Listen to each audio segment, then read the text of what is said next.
साथियों नमस्कार, मैं हरिश्चंद्र बर्डवाल। दोस्तों, बिहार की राजनीति में बदलाव पर मातम मनाने वाले लेफ्ट लिबरल गैंग के लिए एक और मातम की खबर आई है। बड़े ध्यान से सुन लीजिए। इंडी अलायंस सदमे में पड़ने वाला है। वैसे अब इंडी अलायंस की तो बात ही करना बेमानी है, क्योंकि जो इसको बना रहा था वो तो भाजपा में चला आया। लेकिन खबर फिर भी बहुत बड़ी है दोस्तों, क्योंकि बिहार में जाति की राजनीति करने वाले महागठबंधन को धाराशायी हुए 24 घंटे भी नहीं बीते कि मोदी सरकार ने पश्चिम बंगाल में जो तुष्टीकरण की राजनीति चल रही है ना, उस राजनीति पर सर्जिकल स्ट्राइक कर दी है। बड़े ध्यान से सुनिए, बंगाल की राजनीति पर। और इसीलिए बहुत बड़ी खबर है। खबर क्या है, पहले मैं आपको वो बता देता हूं।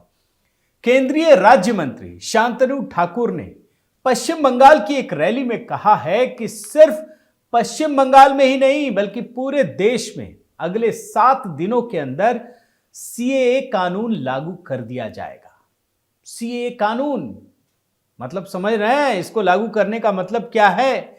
देश की राजनीति में दोस्तों भूचाल तो आएगा ही, मगर बंगाल की राजनीति में सुनामी आ जाएगी। इतनी बड़ी खबर है।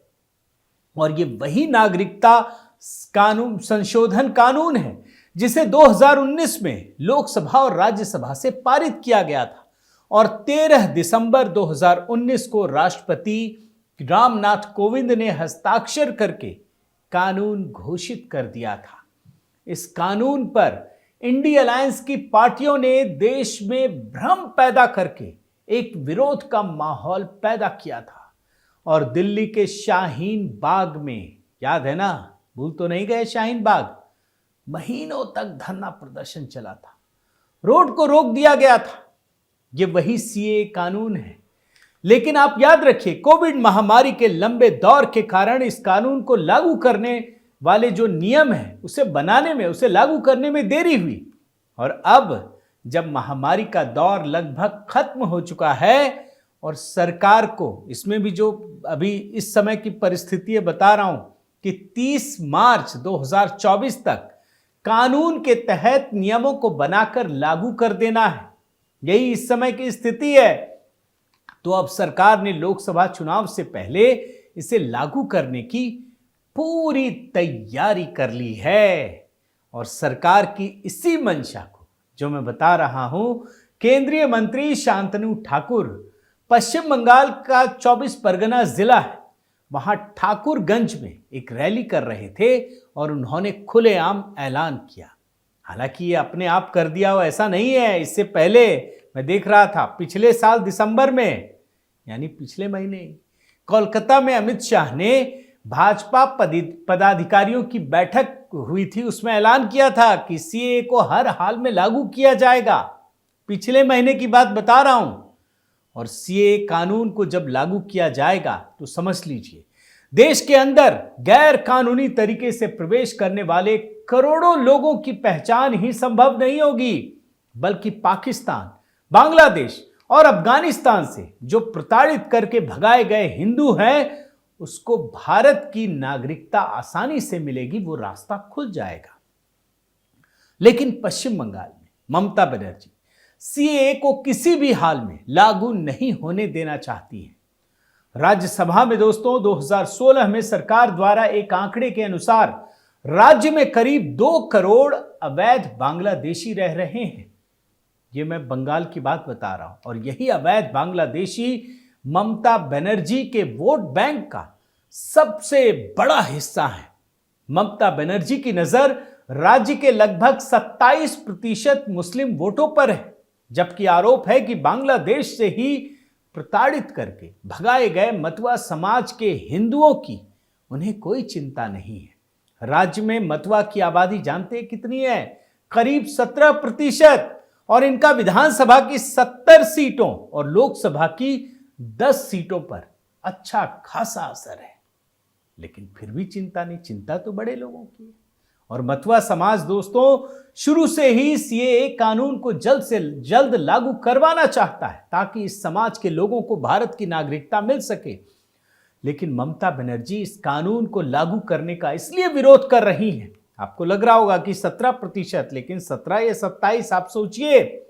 वो इसलिए विरोध कर रही हैं कि बांग्लादेश से भागकर आए मुसलमानों को इसके तहत नागरिकता नहीं मिल रही है।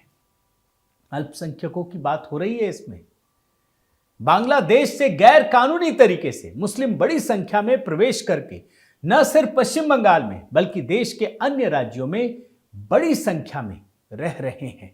इनकी देश भर में कितनी संख्या है, इसका भी सही आंकड़ा सरकार इस कानून के लागू न होने के कारण नहीं कर पा रही है। सरकार को पता ही नहीं है, बस पता चलता है अभी जम्मू कश्मीर में, कभी बंगाल में, कभी दिल्ली में, लेकिन कानून लागू नहीं है, पता ही नहीं है। और केंद्र सरकार ने पिछले साल गुवाहाटी हाईकोर्ट को बताया था कि असम में मुसलमानों की आबादी सिर्फ गैर कानूनी घुसपैठ के कारण बहुत तेजी से बढ़ी है, यानी यह समस्या असम में भी है और इसीलिए वहां एनआरसी वाली बात आई थी। पश्चिम बंगाल की ही तरह असम में भी सीएए के लागू होने से बांग्लादेश, पाकिस्तान और अफगानिस्तान से भगाए गए हिंदू, सिख, जैन, ईसाई को भारत की नागरिकता मिलना आसान हो जाएगा। ये वहां भी पीड़ित हैं दोस्तों। और इसी तरह से म्यांमार से भागकर बांग्लादेश के रास्ते भारत में गैर कानूनी तरीके से प्रवेश करने वाले रोहिंग्याओं की भी समस्या बहुत बड़ी है। लाखों की संख्या में ये रोहिंग्या मुसलमान दिल्ली, राजस्थान, पंजाब, जम्मू कश्मीर राज्यों में रह रहे हैं। ये न सिर्फ देश के संसाधनों के लिए एक भार है बल्कि देश की सुरक्षा के लिए भी खतरा बनते जा रहे हैं। इंडी अलायंस की पार्टियां और लेफ्ट लिबरल इकोसिस्टम इस कानून को सिर्फ इसलिए लागू नहीं होने देना चाहता है क्योंकि इस कानून के जरिए पाकिस्तान, बांग्लादेश और अफगानिस्तान से प्रताड़ित करके भगाए गए अल्पसंख्यक यानी हिंदू, ईसाई, सिख, जैन और बौद्ध को भारत की नागरिकता मिल रही है। लेफ्ट लिबरल इकोसिस्टम चाहता है कि मुस्लिम बहुसंख्यक वाले पाकिस्तान, बांग्लादेश और अफगानिस्तान के मुसलमानों को भी भारत की नागरिकता दे दी जाए, क्योंकि इंडी अलायंस की पार्टियों के लिए ये मुस्लिम एक बड़ा वोट बैंक है। आप सोचिए भैया, 3 देशों में अल्पसंख्यक है, वो प्रताड़ित हो रहे हैं, वो भारत नहीं आएंगे तो कहां जाएंगे? लेकिन आप चाहते हैं सबको दे दें, मतलब वहां का रिलीजन है घोषित तौर पे इस्लाम। क्या सोच रहे हैं? यानी कुल मिलाकर साथियों, देश में बिहार यदि जाति की राजनीति के कुचक्र में फंसा था तो पश्चिम बंगाल तुष्टीकरण की धर्म वाली राजनीति के चंगुल में दशकों से फंसा है। जब तक इस देश से मुस्लिम तुष्टीकरण की राजनीति का जहर खत्म नहीं होगा, तब तक इन राज्यों के लोगों को विकास का सही फायदा नहीं मिलेगा। इसीलिए जरूरी है कि सीएए के कानून को लागू करके देश से मुस्लिम तुष्टीकरण की धर्म की राजनीति को हमेशा के लिए खत्म कर दिया जाए। बहुत बहुत धन्यवाद। आपसे निवेदन है साथियों कि आप मेरे इस चैनल को जरूर सब्सक्राइब कीजिए, लाइक कीजिए, शेयर कीजिए, कमेंट कीजिए और इस बेल आइकन को प्रेस करना मत भूलिएगा। नमस्कार।